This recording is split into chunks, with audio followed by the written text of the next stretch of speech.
నమస్కారం. A1 Telugu first news TV వార్తలకు స్వాగతం. ముందుగా వార్తల్లోని ముఖ్యాంశాలు. పోలవరం నల్లమలపై రేవంత్ వ్యవహారాన్ని ప్రశ్నించిన హరీష్ రావు, చంద్రబాబుకు గిఫ్ట్ ఇచ్చినట్టే సుప్రీం పరిణామాలన్న హరీష్, రిట్ ఉపసంహరణే పోలవరం లింకుకు మద్దతన్న ఆరోపణ, తెలంగాణకు ద్రోహం చేస్తే బీఆర్ఎస్ ఊరుకోరని హెచ్చరిక. మున్సిపల్ ఎన్నికల్లో ట్రాన్స్జెండర్కు అవకాశం ఇస్తారన్న సీఎం రేవంత్, పాలనలో భాగస్వామ్యమే సామాజిక న్యాయమన్న సీఎం వ్యాఖ్య, ట్రాన్స్జెండర్ సమస్యలకు రాజకీయ ప్రాతినిధ్యం అవసరమని వ్యాఖ్య, మంత్రివర్గంలో చర్చించి నిర్ణయం తీసుకుంటామన్న రేవంత్. అన్నమయ్య జిల్లా కేంద్ర మార్పుపై మంత్రి రామ్ ప్రసాద్ వివరణ.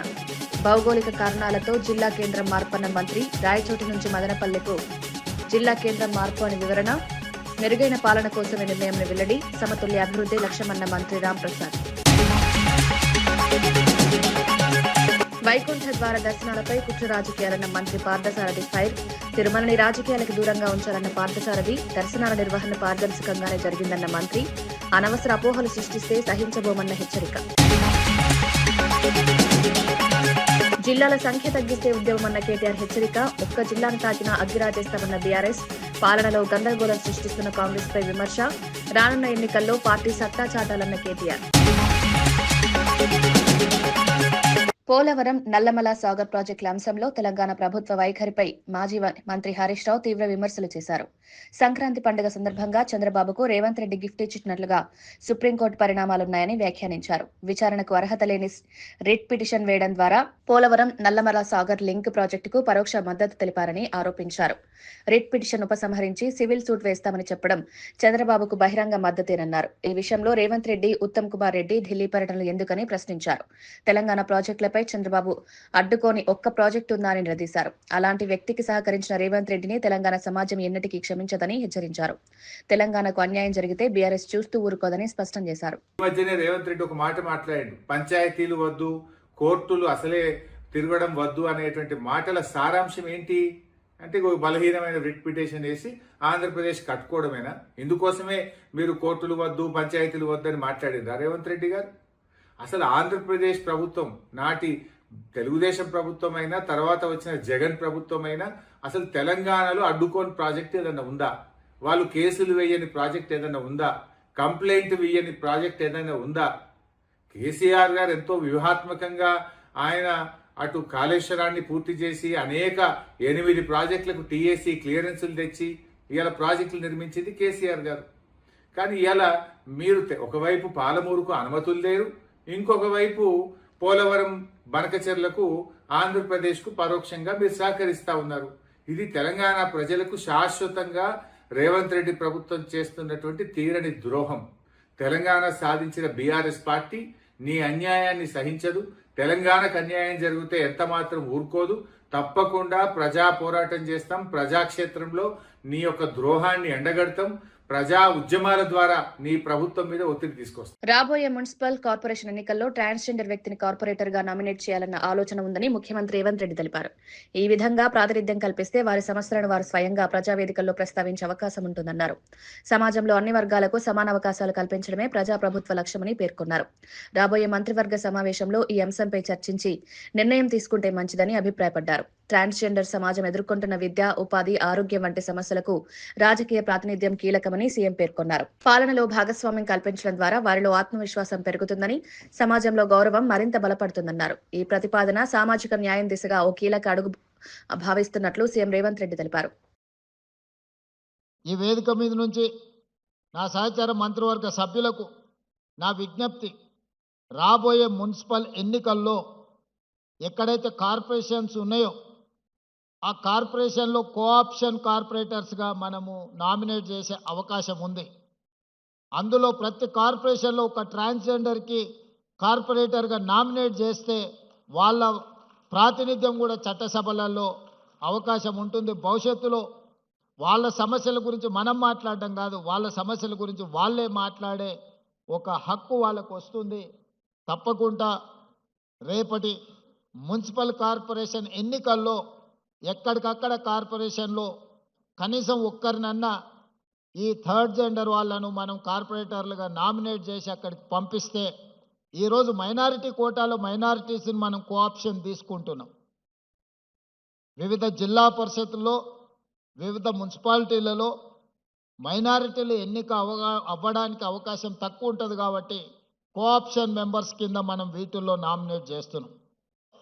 అదే విధానాలలో ట్రాన్స్జెండర్స్ను కూడా మనము కోఆప్షన్ మెంబర్స్గా ఈ కార్పొరేషన్లో పంపిస్తే వాళ్ళు వాళ్ళ సమస్యల మీద మాట్లాడుకోవడమే కాకుండా మాకు కూడా ఈ సమాజంలో మేము భాగస్వాములము, ఈ సమాజంలో ఆడవాళ్ళతో మగవాళ్ళతో సమానంగా మాకు అవకాశాలు ఉన్నాయి, ఈ ప్రభుత్వం మమ్మల్ని కూడా మానవత్వంతో చూస్తుంది, మమ్మల్ని మనుషులుగా గుర్తిస్తుంది, ఈ ప్రభుత్వం మాకు అండగా నిలబడ్డదని వాళ్ళు కూడా భావించే అవకాశం ఉంటుంది. కాబట్టి రేపటి మున్సిపల్ ఎన్నికలలో వాళ్ళని కోఆప్షన్ మెంబర్లుగా మున్సిపల్ కార్పొరేషన్లలో మనము కోఆప్ట్ చేసుకుంటే బాగుంటుంది. ఇది నా ఆలోచన. తప్పకుండా రేపు జరగబోయే మంత్రివర్గ సమావేశంలో దీనికి సంబంధించి ఒక నిర్ణయం తీసుకుంటే కూడా సముచితంగా ఉంటుంది అని నేను కాణిపాకం శ్రీ వరసిద్ధి వినాయక స్వామిని భర్త మహాశైలకు విజ్ఞప్తి సినిమా యూనిట్ దర్శించుకుంది. సినిమా విజయాన్ని ప్రసాదించాలని స్వామివారిని వేడుకున్నారు. ఆలయ అధికారులు మూవీ టీంకు సాంప్రదాయబద్ధంగా స్వాగతం పలికారు. దర్శనానంతరం ప్రత్యేక పూజలు నిర్వహించి తీర్థప్రసాదాలు స్వీకరించారు. సినిమా విడుదలకు ముందు వినాయకుడి ఆశీస్సులు తీసుకోవడం ఆనవాయితీగా భావిస్తున్నామని చిత్ర బృందం పేర్కొంది. భక్తుల రద్దీ మధ్య కూడా దర్శన ఏర్పాట్లు సక్రమంగా ఉన్నాయని ప్రశంసించారు. ఈ సినిమా ప్రేక్షకులకు వినోదంతో పాటు మంచి సందేశం అందిస్తుందని ఆశాభావం వ్యక్తం చేశారు. ఆలయ ప్రాంగణంలో భక్తులు అభిమానులు మూవీ టీంతో ఫోటోలు తీసుకుంటూ సందడి చేశారు. ఆధ్యాత్మికతతో పాటు సినిమాపై నమ్మకం మరింత బలపడిందని యూనిట్ సభ్యులు తెలిపారు.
कुछ बकरा वेनु बकरा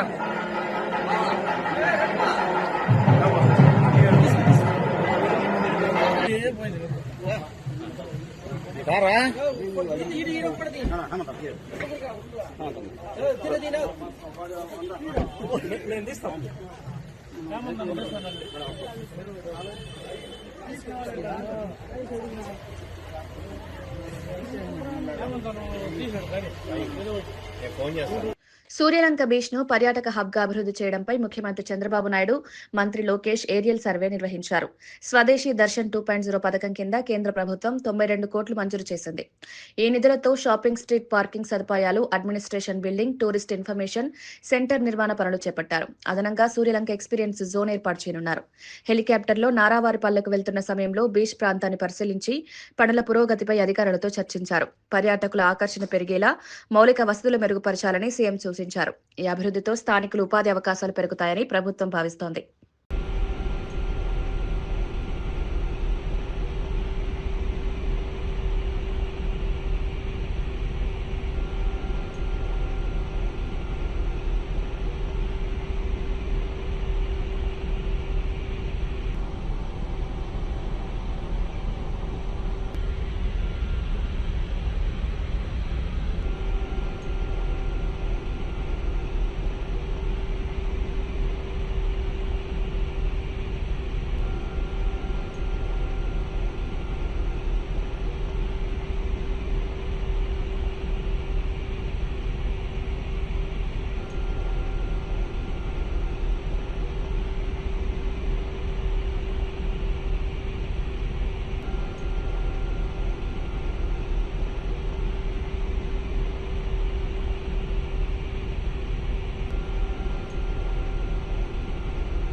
గిరిజన సంక్షేమ శాఖ ఆధ్వర్యంలో రూపొందించిన మేడారం మహాజాతర పోస్టర్ను ముఖ్యమంత్రి రేవంత్ రెడ్డి ఆవిష్కరించారు. ఈ కార్యక్రమంలో మంత్రులు అడ్లూరి లక్ష్మణ్, సీతక్క, కొండా సురేఖతో పాటు ఎంపీ బలరాం నాయక్, ఎమ్మెల్సీలు, ఎమ్మెల్యేలు, పలువురు గిరిజన నాయకులు పాల్గొన్నారు. సమ్మక్క సారలమ్మ మహాజాతర తెలంగాణ గిరిజన సంస్కృతికి ప్రతీక అని సీఎం పేర్కొన్నారు.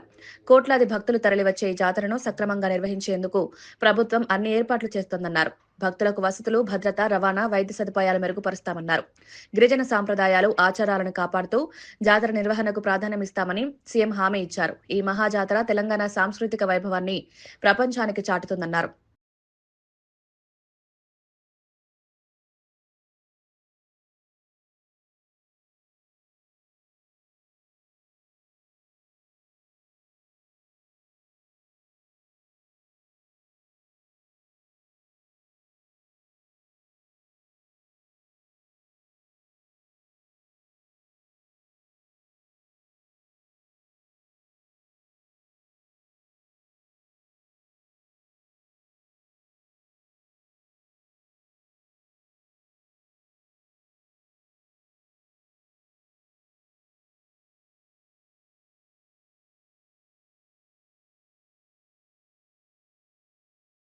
దివ్యాంగుల సంక్షేమానికి ప్రభుత్వం పెద్దపీట వేస్తుందని మంత్రి అడ్లూరి లక్ష్మణ్ కుమార్ తెలిపారు. ముఖ్యమంత్రి రేవంత్ రెడ్డి ప్రారంభించిన 50 కోట్ల విలువైన ప్రత్యేక కార్యక్రమం ద్వారా దివ్యాంగులకు అవసరమైన పరికరాలు అందించనున్నట్లు తెలిపారు. గత ప్రభుత్వ హయాంలో దివ్యాంగ సమస్యలు పట్టించుకోలేదని విమర్శించారు. ప్రజా ప్రభుత్వం అధికారంలోకి వచ్చిన వెంటనే వారి జీవన ప్రమాణాలు మెరుగుపడేలా స్పష్టమైన కార్యాచరణ చేపట్టిందన్నారు. విద్య, ఉపాధి, వైద్య సహాయం వంటి రంగాల్లో ప్రత్యేక శ్రద్ధ చూపుతున్నామన్నారు. ఈ కార్యక్రమంతో దివ్యాంగుల్లో ఆత్మవిశ్వాసం పెరుగుతుందని, సమాజంలో గౌరవప్రదమైన జీవితం గడపడానికి దోహదపడుతుందని మంత్రి పేర్కొన్నారు. ఈరోజు ఒక గొప్ప కార్యక్రమాన్ని రూపకల్పన చేసిన సందర్భంలో గౌరవ ముఖ్యమంత్రి గారికి మీరు రిక్వెస్ట్ చేసిన వెంటనే తప్పకుండా వస్తా లక్ష్మణ్, మీ యొక్క కార్యక్రమాన్ని, ఈ రాష్ట్రంలో దివ్యాంగులకు అండగా ఉండాలనే ఒక కార్యక్రమాన్ని మీరు ఈ ప్రభుత్వం వారికి అండగా ఉండే విధంగా సుమారు 50 కోట్ల రూపాయలు వారికి సంబంధించిన పరికరాలు రాష్ట్ర ప్రభుత్వం ద్వారా కొనుగోలు చేసి జిల్లా కలెక్టర్ల నుంచి ఆన్లైన్ ద్వారా వాళ్ళ అప్లికేషన్ తీసుకొని ఆ ఆన్లైన్ ప్రభుత్వ నిబంధనలకు అనుగుణంగా ఎవరికైతే ప్రభుత్వ నిబంధనకు అనుకున్న ఉన్న వారికి కొంతమందికి ఇవ్వడం జరిగిందన్న అని చెప్పి రిక్వెస్ట్ చేసుకుంటూ, అదేవిధంగా దివ్యాంగులకు సంబంధించిన అనేక సమస్యల విషయంలో మన ప్రభుత్వం వచ్చినాక జీవో నెంబర్ 34 తీసుకురావడం జరిగిందన్న. గౌరవ ముఖ్యమంత్రి వారికి ఆ యొక్క జీవో నెంబర్ 34 ద్వారా ఎవరైతే దివ్యాంగులు కానీ ఆ యొక్క ఇబ్బంది ఉన్నట్టు ప్రభుత్వ పరంగా ఉద్యోగస్తులకు భార్యాభర్తలు ఉంటే ఒక్క దగ్గరకు ఉద్యోగం చేసే విధంగా గొప్ప ఆలోచన చేసినటువంటి ప్రభుత్వం. అదే విధంగా మన ప్రభుత్వానికి సంబంధించిన అనేక విషయంలో ఈ రోజు దివ్యాంగుల విషయంలో మనకు అనేక సమస్యలు ఈ రాష్ట్రంలో గత 10 సంవత్సరాలు, మన 2 సంవత్సరాల క్రితం 2014 నుంచి 18 నుంచి 23 నుంచి ఏ రోజు ఈ యొక్క శాఖకు సంబంధించినటువంటి ఈ యొక్క ఎవరైతే ఇబ్బందులు వారు ఎవరు పట్టించుకోలే. మన ప్రభుత్వం వచ్చిన వెంటనే, మీరు ముఖ్యమంత్రిగా బాధ్యతలు తీసుకున్న వెంటనే మరి ఆ యొక్క రజనీ అనే ఒక సోదరి మనకి ఉద్యోగం ఇవ్వడం జరిగింది. మరి దానిలో భాగంగా ఈరోజు జిల్లాకు సంబంధించిన సుమారు ఒక్కొక్క జిల్లాలో 1000 నుంచి 1500 మంది కుటుంబాలకు దివ్యాంగులకు సంబంధించినటువంటి స్కూటీస్ కానీ, బ్యాటరీ సైకిల్స్ కానీ, ఇతర పరికరాలు ఇవ్వడం జరిగింది. అది కాకుండా చాలా మంది అర్హత ఉన్న వాళ్ళు ఉన్నారు. మరి ఆ శాఖ మంత్రిగా నేను ముఖ్యమంత్రి గారు రిక్వెస్ట్ చేస్తున్నానా, దయచేసి మిగిలిపోయినటువంటి వారు ఎవరైతే ఉన్నారో వారు కూడా రాష్ట్ర ప్రభుత్వ నిబంధనలకు అనుగుణంగా కూడా ఆ దివ్యాంగులకు ప్రభుత్వం అండగా ఉండే విధంగా ఆ ఆన్లైన్లో అప్లికేషన్ మిగిలిపోయిన వారికి కూడా ఈ ప్రత్యేక పరికరాలు ఇవ్వాలని చెప్పేసి మంత్రిగా నేను మనవి చేసుకుంటూ, మరి అదేవిధంగా వారికి అనేక సమస్యల విషయంలో మీ వద్దకు ప్రత్యేకమైన టైం తీసుకొని మేము మీ డిప్యూటీ సీఎం గారు టైం తీసుకొని మేము వస్తామనే విషయాన్ని మనవి చేసుకుంటూ థ్యాంక్ యూ వెరీ మచ్. సుప్రీంకోర్టులో విచారణకు అర్హత లేని పిటిషన్ వేసినప్పుడే కాంగ్రెస్ ప్రభుత్వానికి తెలంగాణ ప్రయోజనాలపై సోయి లేదని బీఆర్ఎస్ నేతలు విమర్శించారు. ముఖ్యమంత్రి, మంత్రులు వాటాల పంచాయతీ ఢిల్లీ చుట్టూ తిరగడమే పనిగా పెట్టుకున్నారని ఆరోపించారు. ఏ శాఖలో ఏం జరుగుతుందో మంత్రులకే తెలియడం లేదన్నారు. కాంగ్రెస్ ప్రభుత్వం దొంగల చేతిలో ఉందని ఘాటుగా వ్యాఖ్యానించారు. రాష్ట్ర ప్రయోజనాలకు భిన్నంగా వ్యవహరిస్తున్న కాంగ్రెస్ పాలనను ప్రజలు గమనిస్తున్నారని తెలిపారు. తెలంగాణ హక్కుల విషయంలో రాజీ పడితే బీఆర్ఎస్ మౌనంగా ఉండదని హెచ్చరించారు. లేడు, ఎందుకంటే వీళ్ళ గురువు గారు ఈయన పంపుతాడు, ఈయన అధికారులకు ఇచ్చి అటు పంపుతాడు. నేను ఒక మంత్రి నేను సంతకమే పెట్టలే, నాకు ఫైలే రాలే, అక్కడ జరిగిపోయింది పని అంటున్నాడు. కొంతమంది చెప్పుకోలేక లోపల ఏడుస్తున్నారు. అందరు చెప్తుంది ఒకటే మాట, అన్న మమ్మల్ని ఏం బతకనిస్తలేడే, దందంతా ఆయనే చేసుకుంటుండు, ఆయన కుటుంబ సభ్యులు అన్ని దందాలంతా అటే, మాదేం లేదు, మేము ఉత్తనే బుక్ చేసుకొని తిరుగుతున్నాం, ఊకి ఇంటికాడ కూర్చుంటే మా వాళ్ళు ఏమనుకుంటారు అని ఉత్తనే తిరిగి వస్తున్నాం రోడ్ల మీద అని మాట్లాడుతున్నారు వాళ్ళ మంత్రులే. ఎవరికి ఏ సోయి లేదు, ఎవరికి ఏ శాఖ పట్ల పరిజ్ఞానం లేదు. 2 ఏళ్ళైనా ఎవరు కూడా దాన్ని పెంచుకునే ప్రయత్నం కూడా చేయలేదు. అసలు వాళ్ళకి సోయి ఉంటే కదా మొదలు ప్రజల కొరకు పని చేయాలన్న ఆలోచన ఉంటే కదా మొదలు. ఎవడు పోయినా ఏమొస్తుంది దీనిలో అడుగుతున్నట్టు, సార్ ఇగో ఇది ఇట్లా అవుతుంది, ఇది ఇట్లా అవుతుంది ఏదైనా ఏదైనా కొత్త ప్రాజెక్ట్ చెప్దామని చెప్పి ఎవడన్నా పోతే గది కాదా మాదేందో చెప్పరాదిరి ఇట్లా మాట్లాడుతున్నట్టు వాళ్ళు వచ్చి చెప్పి నవ్వుకుంటున్నారు. కొంతమంది ఎన్ఆర్ఐలు వస్తున్నారు, పాపం వాళ్ళు అక్కడి నుంచి ఎంతో తాపత్రయపడి వస్తారు. ఏదో చేయాలి మనం ఈడ సేవ అని చెప్పి ఏదో ఈ ప్రాజెక్టు ఆ ప్రాజెక్టు ప్రజలకు పనికొచ్చే ఏదో అని తీసుకొస్తారు. కొంత ఎడ్యుకేషన్లు కావచ్చు, ఇంకో దాంట్లో కావచ్చు, ఇంకో దాంట్లో కావచ్చు. వాళ్ళు పాపం పని కట్టుకొని, ఎందుకంటే అక్కడి నుంచి ఇంత ఆ నుంచి దానికి వచ్చిన వాళ్ళు అడిగి పోయి ఏదైతే పాపం వీళ్ళతో నారాజు అవుతారో వెతుక్కొని మా దగ్గరికి వచ్చి చెప్పిపోతున్నారు, అన్నా ఇదేం ప్రభుత్వం ఇంత దుర్మార్గమా, మేమేదో సమాజానికి ఉపయోగపడుతుందని ఒకటి పట్టుకొని వస్తే దాంట్లో మనదేందో చూడమని చెప్పి ఆ సెక్రటరీ పిలిచి చెప్తున్నారు. గదంతా మనం వాడింటాం కానీ అందులో మనదేమో ఉందో చూడమంటున్నారు అని చెప్పి చెప్పు. భౌగోళిక పరంగా ఎదురైన సమస్యల కారణంగానే అన్నమయ్య జిల్లా కేంద్రాన్ని రాయచోటి నుంచి మదనపల్లికి మార్చాల్సి వచ్చిందని మంత్రి మండిపల్లి రాంప్రసాద్ రెడ్డి తెలిపారు. ప్రజలకు మెరుగైన పాలన, సౌకర్యవంతమైన పరిపాలన వ్యవస్థ అందించాలనేదే ప్రభుత్వ ఉద్దేశమన్నారు. మదనపల్లి కేంద్రంగా ఉంటే రవాణా మౌలిక వస్తువులు మెరుగ్గా ఉంటాయని, ఉపయోగపడతాయని తెలిపారు. ప్రజల అభిప్రాయాలు, అధికారుల నివేదికల ఆధారంగానే నిర్ణయం తీసుకున్నామని స్పష్టం చేశారు. జిల్లా కేంద్ర మార్పు వల్ల ప్రాంతీయ అభివృద్ధి సమతుల్యంగా సాగుతుందని మంత్రి ఆశాభావం వ్యక్తం చేశారు. కేంద్రాన్ని తరలించిన తర్వాత ఈరోజు ఉద్యమాలు చేస్తాం, సుప్రీంకోర్టుకు పోతాం, హైకోర్టుకు పోతాం అంటున్నారు. నేను ఒకటే అడుగుతున్నా, మీకు నిజంగా చిత్తశుద్ధి ఉంటే ఈ రోజు మీరు ఎవరైతే కౌంటర్ ఫైల్ చేశారో ఆ కౌంటర్ ఫైల్ కూడా మీ అధ్యక్షుడు, మీ ముఖ్యమంత్రి, మాజీ ముఖ్యమంత్రి జగన్మోహన్ రెడ్డి గారు మాకు మదనపల్లి వద్దు, రాయచోటి ముద్దని చెప్పి రాయచోటి అన్నమయ్య జిల్లాకి కేంద్రంగా కొనసాగిస్తామని చెప్పి ఆయన తరఫున మీరు కౌంటర్ వేయగలుగుతారా హైకోర్టులో కానీ పైకోర్టులలో కానీ? నేను అడుగుతున్నా. కేవలం ఇది రాయచోటి నియోజకవర్గ సమస్యగానే చూస్తున్నాం మేము తప్పగా మీలాగా రాష్ట్ర వ్యాప్తంగా రాయచోటి ఎమ్మెల్యేనో రాయచోటి నుంచి గెలుపొందిన మంత్రినో మీరు ఒక భూతంగా చూపించి నా మీద యాగి చేయడం మంచిది కాదు. అలాగే కొందరు నాయకులు ఉన్నారు, నాకు సంబంధం లేని నాయకులు సోషల్ మీడియాలో పోస్టులు పెట్టడం, మీకు పోస్టులు రేటింగుల కోసమో లేకపోతే మీరు హైప్ చేసుకోవడమో లేకపోతే మీ జగన్మోహన్ రెడ్డి దగ్గర మెప్పు కోసమో ఒకసారి మాట్లాడితే చూస్తాం, రెండోసారి మాట్లాడితే చూస్తాం తప్పగా మాకు మీకంటే గట్టిగా మాట్లాడే వాక్చాతుర్యం ఉంది. మీకంటే అన్ని విషయాల్లో కూడా మేము కూడా ముందే ఉన్నాం. వైకుంఠ ద్వార దర్శనాలను అత్యంత సమర్థవంతంగా నిర్వహించినప్పటికీ కుట్ర రాజకీయాలు జరుగుతున్నాయని మంత్రి పార్థసారథి మండిపడ్డారు. రాజకీయ పార్టీగా ఉండేందుకు కూడా వైసీపీకి అర్హత లేదని తీవ్ర ఆరోపణలు చేశారు. మద్యం సీసాల వంటి అంశాలతో కుట్రలు పన్నుతున్నారని ఆరోపించారు. కూటమి ప్రభుత్వం ధార్మిక కార్యక్రమాలను భక్తి శ్రద్ధలతో నిర్వహిస్తోందని తెలిపారు. ప్రజల్లో అనవసర అపోహలు సృష్టించేందుకు ప్రయత్నిస్తే సహించబోమని స్పష్టం చేశారు. దర్శనాలపై నిర్వహణపై భక్తుల నుంచి మంచి స్పందన వచ్చిందని మంత్రి పేర్కొన్నారు. ప్రాంతాల్లో నెలకొల్పడం జరిగింది. ఆ కెమెరాల ద్వారా వీళ్ళు చేసిన కుట్ర ఖాళీ మద్యం సీసాలని తీసుకుని వెళ్లి పైకి వెళ్లి తిరుమలలో పెట్టి ఏదో అపవిత్రం జరిగిపోయిందని చెప్పేసి ఎటువంటి దుష్ప్రచారం చేశారో కూడా ఒకసారి ఆలోచించామని చెప్పేసి మనం చేస్తాను. ఈ వ్యక్తులు సాక్షి విలేకరులో లేకపోతే ఆ వైసీపీ అనుబంధ సోషల్ మీడియా వర్కర్స్ వీళ్ళు భూమన కరుణాకర్ రెడ్డి గారి అనుచరులని చెప్పేసి తిరుపతిలో అంతా కూడా చెప్పుకుంటా ఉన్నారు.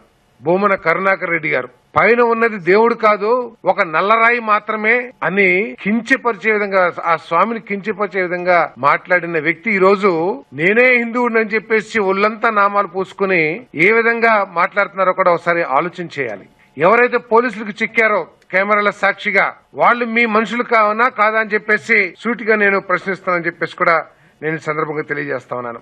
నీ అనుచరులు చేసినప్పుడు ఎందుకు మొసలి కన్నీరు కారుస్తున్నారు కరుణాకర్ రెడ్డి గారు అని చెప్పేసి కూడా నేను అడుగుతా ఉన్నా. నేను శుభకార్యాల పేరిట లక్షలాది రూపాయలు వృధా చేయడం కంటే ఆ నిధులను పేదల సంక్షేమానికి వినియోగిస్తే ఎక్కువ ప్రయోజనం ఉంటుందని స్పీకర్ చింతకాయల అయ్యన్న పాత్రుడు సూచించారు. సమాజంలో ఆర్థిక అసమానతలు పెరుగుతున్న నేపథ్యంలో సామాజిక బాధ్యత పెంచుకోవాలన్నారు. పేదల విద్య, ఆరోగ్యం, ఉపాధికి చేతనిస్తే నిజమైన సంతోషం దక్కుతుందన్నారు. సమాజంలో మార్పు వ్యక్తిగత స్థాయిలోనే ప్రారంభమవుతుందని స్పష్టం చేశారు. ఈ ఆలోచనతో ముందుకొచ్చినప్పుడే సమాజం మరింత మానవీయంగా మారుతుందని అభిప్రాయపడ్డారు. 100 మంది కమిటీ ఎవరు తీసుకుంటారు ఆలోచన చేయండి. దాంట్లో నన్ను కూడా చేర్చండి ఒక మెంబర్ గా చేసి ఒక్కొక్క మెంబరు నెలకి 2,000 ఇద్దాం. అంటే 100 మంది 2,000 ఇస్తే నెలకి ఎంత అయిందండి? 2 లక్షలు. సంవత్సరానికి ఎంత అయిందండి? 24 లక్షలు. మనిషికి 2,000 వేసుకుంటే నెలకి సంవత్సరానికి 24 లక్షలు వస్తుంది. 24 లక్షలు ఫండ్ పెట్టండి, బ్యాంకులో పెట్టండి. ఇటువంటి కార్యక్రమం పేదవాళ్ళకి ఇప్పుడు ఖర్చు పెట్టాలన్నా, ఎవరికైనా హాస్పిటల్కి డబ్బులు లేకపోతే డబ్బులు ఇవ్వాలన్నా, చిన్న చిన్న కార్యక్రమం చేయాలన్నా ఆ డబ్బుల్లోంచి ఖర్చు పెట్టండి. దేశవ్యాప్తంగా ఎంతో కాలంగా ఎదురుచూస్తున్న వందే భారత్ స్లీపర్ రైలు పట్టాలెక్కేందుకు సిద్ధమైంది. ఆధునిక సౌకర్యాలతో దూర ప్రాంత ప్రయాణాలకు అనుకూలంగా రూపొందించిన ఈ రైలు కోల్కతా టు గువాహటి మార్గంలో త్వరలో పరుగులు పెట్టనుంది. ఈ నెల 17న పశ్చిమ బెంగాల్లో ప్రధాని నరేంద్ర మోదీ ఈ రైలును ప్రారంభించనున్నారు. ఈ నేపథ్యంలో ఛార్జీలు, బుకింగ్ నిబంధనలు రైల్వే శాఖ విడుదల చేసింది. భారతీయ రైల్వేను ఆధునీకరణ దిశగా తీసుకువెళ్లే మరో కీలక అడుగుగా అధికారులు భావిస్తున్నారు. ఈ రైలు ప్రారంభంతో ఈశాన్య ప్రాంతాలకు రవాణా మరింత సులభం కానుంది.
జిల్లాల సంఖ్యను కుదించేందుకు కాంగ్రెస్ ప్రభుత్వం ప్రయత్నిస్తే తీవ్ర ఉద్యమం తప్పదని బీఆర్ఎస్ వర్కింగ్ ప్రెసిడెంట్ కేటీఆర్ హెచ్చరించారు.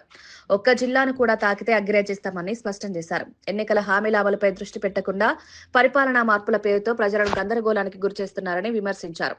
రాష్ట్రంలో రాజకీయ మార్పు మొదలైందని పేర్కొన్న కేటీఆర్ రానున్న మున్సిపల్, జెడ్పీటీసీ, ఎంపీటీసీ ఎన్నికల్లో పార్టీ శ్రేణులు సత్తా చాటాలని పిలుపునిచ్చారు. జిల్లాల విషయంలో ప్రజాభిప్రాయాన్ని విస్మరిస్తే బీఆర్ఎస్ మౌనంగా ఉండదని హెచ్చరించారు. రిజర్వాయర్లన్నీ పూర్తయిన కేసీఆర్ గారు పంపులు కూడా పెట్టిండు. ఆ పంపులు కూడా ఒక పంపు నార్లాపూర్ లో స్వయంగా కేసీఆర్ గారే ముఖ్యమంత్రిగా వచ్చి ప్రారంభించిండు. నీళ్లను కూడా పాలమూరుకు చూపెట్టిండు. పాలమూరు బిడ్డనంటావు, ఎందుకు పాలమూరుకు నీళ్లు ఇవ్వమంటే ఒకటే ఒకటి ఆయన మనసులో ఉన్నది. తొందరగా పాలమూరు రంగారెడ్డి ఎత్తిపోతల పథకాన్ని పూర్తి చేస్తే కేసీఆర్ కు పేరు వస్తుంది, ప్రజలు కేసీఆర్ ను గుర్తు చేసుకుంటారు. అట్లే పాత బాస్ ఉన్నాడు కదా, ఆయనకు పాత బాస్, ఆయన కోపం వస్తుంది. మరి కృష్ణా నీళ్లు మొత్తం ఈడ గుంజితే మన హక్కు మనం తీసుకుంటే కిందికి నీళ్లు పోవు కదా, పాత బాసు ఊకుంటాడా? ఎందుకంటే ఈయన రహస్యాలన్నీ ఆయన కాడున్నాయి. కొత్త ఎగురు తూకుంటాడా? ఊకోడు పాత బాసు. అందుకే పాత బాసు కోపం రావద్దు, కేసీఆర్ కు పేరు రావద్దని చెప్పి ఇలా పాలమూరు రైతన్నలను ఎండబెడుతున్నాడు. మేడ్చల్ జిల్లా అన్నోజిగూడలోని కెనరా బ్యాంకులో అగ్ని ప్రమాదం చోటు చేసుకుంది. ఒక్కసారిగా భారీగా మంటలు చెలరేగడంతో పరిసర ప్రాంతాల్లో భయాందోళన నెలకొన్నాయి. సమాచారం అందుకున్న వెంటనే ఫైర్ సిబ్బంది ఘటనా స్థలానికి చేరుకుని మంటలను అదుపు చేసే ప్రయత్నం చేస్తున్నారు. బ్యాంకులోని ఫర్నిచర్, పత్రాలు దగ్ధమైనట్లు ప్రాథమిక సమాచారం. అదృష్టవశాత్తు బ్యాంకులో ఎవరూ లేనందున ప్రాణ నష్టం జరగలేదని తెలిపారు. ఆస్తి నష్టంపై పూర్తి వివరాలు ఇంకా తెలియాల్సి ఉంది. స్థానికులు అప్రమత్తంగా ఉండాలని అధికారులు సూచించారు.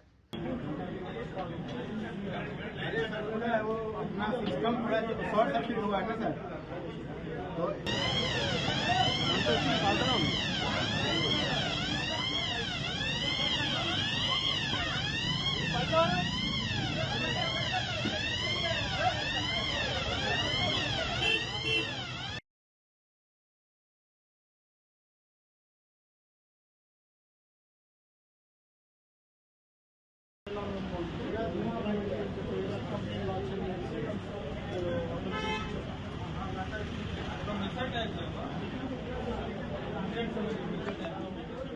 పోలవరం నల్లమల సాగర్ లింక్ ప్రాజెక్టుపై తెలంగాణ అభ్యంతరాలను సుప్రీంకోర్టు డిస్పోజ్ చేయడంపై మంత్రి నిమ్మల రామనాయుడు స్పందించారు.